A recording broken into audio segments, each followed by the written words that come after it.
When I'm homesick, I feel anxious, I feel lonely, and I feel I can't live at the moment because I was in my mind thinking about my family and friends. 3, 2, 1, action! Hello, fellow aliens! Welcome back to Belonging Abroad, a series of conversations about how to create our own lives on a foreign land. And we're your host, Jill and Winnie. Yay! So in today's video, we're gonna learn a little bit more about Jill here. Yes. And we're gonna ask her some question about how she deals with homesickness. Yeah. So for starter, Mhm. tell us a little bit about the reason that makes you decide to move here to Canada. Just a little bit. Tiny bit. So since I was a kid, I always wanted to live abroad. I just had this feeling that I don't belong Taiwan. Like I was meant to live somewhere else. And having been here for a couple of years, how do you feel about the decision so far? I have no regrets at all because I see myself growing so much after I moved to Canada. I learned to be more independent and to take full responsibility of my own decisions, my own behaviors, because I knew if I was still in Taiwan, I would rely so much on my family, my friends, and I wouldn't be like fully responsible for myself like I am right now. So I'm guessing you haven't thought about moving back. No, not yet. But I do have friends who decide to move back because they feel homesick. Yeah, that's a very common reason to move back. But I'm very happy to hear that we're still happy here in Yeah. Canada. Yeah. That's definitely one of the most core reasons people move back. So I personally developed some like approach to deal with homesickness because everyone feels that. Yeah, that's true, and I can't wait to hear those. But before we get there, I want to ask, what is homesickness to you? Like, what do you feel? I feel when I'm homesick, I feel anxious, I feel lonely, and I feel I can't live at the moment because I was in my mind thinking about my family and friends. Yeah, I think that happens a lot because like when we are away, it's really hard to deal with those emotions. So I want to ask you, how do you process those? Well, the first immediate approach is definitely just to call my family, text them. But I also find a way to deepen the connection whenever I have the chance to connect with them, which is it's called love languages. So like it's something very popular for couples to do so that they can feel love and receive love, right? Exactly, and it applies to all form of relationship. I think especially when I use it towards my family, I will be able to understand like the things they're doing is actually expressing their love to me, and what kind of things I'm doing right now to them is actually my way of expressing love. Okay, so for my knowledge, so just to refresh it, I remember there are 5 love languages, right? Yeah. So the first one that I remember is physical touch, and then we have words of affirmation. Yeah. We have gift giving. We have active service. Yeah. And what was the last one? Quality time. Yeah, quality time. Yeah. Yeah. Exactly. So what do you use to communicate love with your family? I'm a big physical touch person, which is ironic in terms of homesick because that's we can like be physically with them. But my second love language is words of affirmation. So I like to tell my family, my brother, my mom that I love them. I really appreciate things they've done for me, and I miss them, things like that. And also for my mom, I think she likes to express her love through acts of service. And how did you figure that out? That's very interesting. So instead of giving her the quiz to test her out, Right. I observe how she interacts with me after I move abroad. Yeah, and I realized she likes to just ask me what can she do for me, and ask me how things at work, if I'm under stress, and she like to do research, to give me like motivational quotes. She will say, "Oh, I found this meditation which is very good for sleep and will help you." Yeah. Oh wow, like she's so considerate and like she's still trying to take care of you even though like you're not with her physically. Yeah, and I believe that being away from home, being physically away from our loved ones, we can actually have a fresh perspectives about the familiarity. So for example, when we are close to them, sometimes we just like live with them. Yeah. But then when we move away, we feel like we miss their presence. So whenever we have a chance to talk to them, we become more attentive or even more aware of how they are as a person, and it actually can improve the relationship in a new ways as well. Yeah, exactly. I feel being away from home makes us think and question things we compared to how we used to do it. Yeah, but how about you and your family? I also learned this through a very hard and expensive way. Because when I first moved away, because my love language was gift giving, so I bought so much stuff and I stuffed all of them in my suitcase and I dragged all of them from all the way from the US back home. But when my parents saw that, they asked me, "Why did you buy so much stuff?" And I was like, "Because I love you."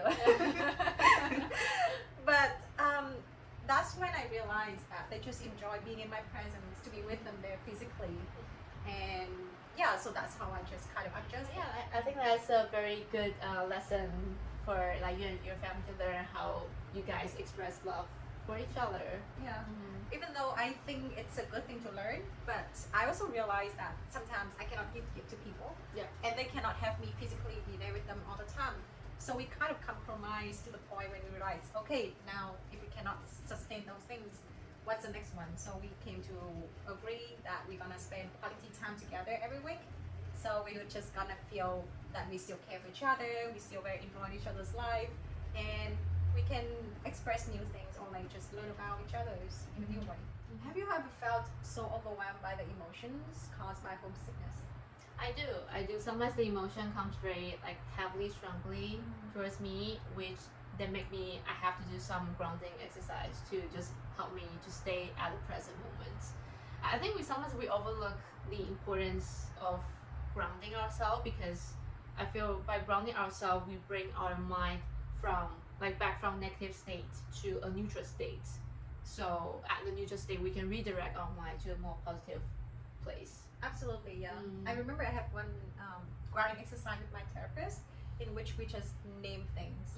So we would just name 5 things that we can see, 4 things we can hear, 3 things that we can touch, 2 things that we can smell, and 1 thing that we can taste, just to like bring back all the senses and put us back in the present. I use that a couple times, and I think that's really helpful. I'm a more like a visual person, so I like to use imagination with 5 senses actually. So the most recent exercise I did was, I recall when I was a kid and I spent time with my brother, we went outside the house to catch fireflies, and I just remember it was a summer night, the weather was cool, there were stars in the sky, and I could feel my clothes were like loose on my body. And when I look at my brother, how he smiled at me, how he showed me the fireflies in his palms, and that just gave me a feeling of like so safe, so sweet, and that calms me down immediately. Just sounds really precious. Yeah, I feel like I was being wrapped in a blanket hearing what you said. It feels really cozy. And speaking about recreating that life in our head, I think it's also helpful to just like bring that to our external world by like having things in our house that actually remind us of home. Why did I think of that? That sounds more like an immediate approach. But did you have anything? You must have something from home, right? I brought one, like a stuffed toy with me from Taiwan, because I'm a physical touch person, so I like to like hug the toy, and I would like thinking about hugging my dog and my mom and brother. Yeah. Do you have anything with you? I do have a bunch of pictures. Oh. Yeah, so I have this Polaroid calendar in which I put like my family picture, my cats, my brothers, my cousins, niece and nephews, everyone. And then each day I would just like flip through the calendar so that I can see everyone. So yeah, it feels really nice to see them every day on my desk. Yeah, I think that's very sweet, and that sounds a very effective way of just dealing with homesickness for everyone. And I think other than like the methods we mentioned earlier, I think also have a mindset knowing that homesickness, it won't last forever, and instead sometimes we can use this emotion as a fuel to motivate us to achieve all the goals we want to achieve abroad. For me, I use it as a strong motivation to get my PR, because when I told myself when I got my PR I'm gonna go back to visit my family, and that just drives me ahead towards my goal. Oh wow, yeah, that's a very good way to motivate yourself to like do really hard stuff. So even though you said that homesickness is not forever, I'm just curious if to you homesickness is like something you feel from time to time, or it's like something that just stay in the back of your mind constantly. That's an interesting question. I do find sometimes the feeling of homesickness for me, it doesn't happen all the time. It actually happens the most when I have some challenges in my life, some stress in my life, and I think it's my mind is trying to escape from dealing with the problems. And also because in the past when I have similar situations, I always have my family around me to support me, which now they are not around me. So I'll go back to the loop of homesickness. Yeah, I believe that sometimes homesickness can be a disguise of some complex reason under the surface, and our brains sometimes just do tricks on us to divert our attention when it doesn't like the task it has to deal with at the moment. Yeah, I think it's like a coping mechanism our mind is using to make us feel good for a short period of time. But I think keep ruminating the good old days actually depress us more because it makes us feel a lack of happiness at the present moment, because all we think about is like how wonderful the past was. But actually there was a study discovering that our mind modify our memory a lot. So when we think about some old sweet memory, is maybe wasn't as good as we thought, because we like glorify the memory to just make us feel good at the moment.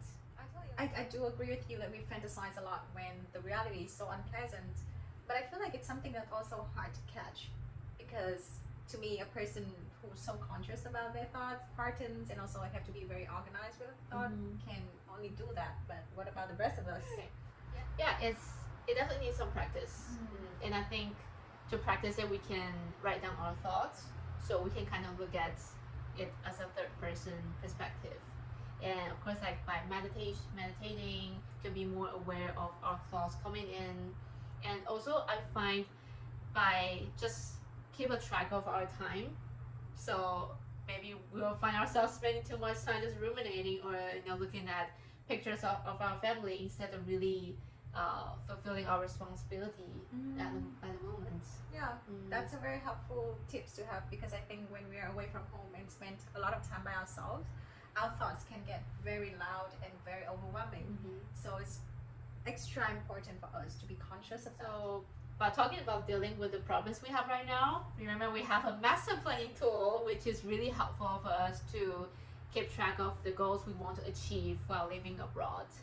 But also knowing that the homesickness can be a fuel to motivate us to achieve our goals. And all the methods we mentioned earlier is, first of all, understand our love languages, so we can deepen the connection whenever we connect with our family. And second, use the imagination with 5 senses and the naming exercise to ground ourselves, so we won't freak out when the emotion gets too strong. And lastly, knowing that homesickness could be a disguise. It might be some other causes which we are trying to escape from to deal with. Yeah, that's a wonderful wrap up. We hope that this video has helped you to learn a little bit more about our host Jill, and also having some more tools in order to deal with homesickness in your own time. And if you have any comments about how you usually deal with homesickness, please leave it in the comment down below so that other people can see it and maybe it can help someone. That's the end of today's video. We'll see you on next one. Have a good one. Bye-bye.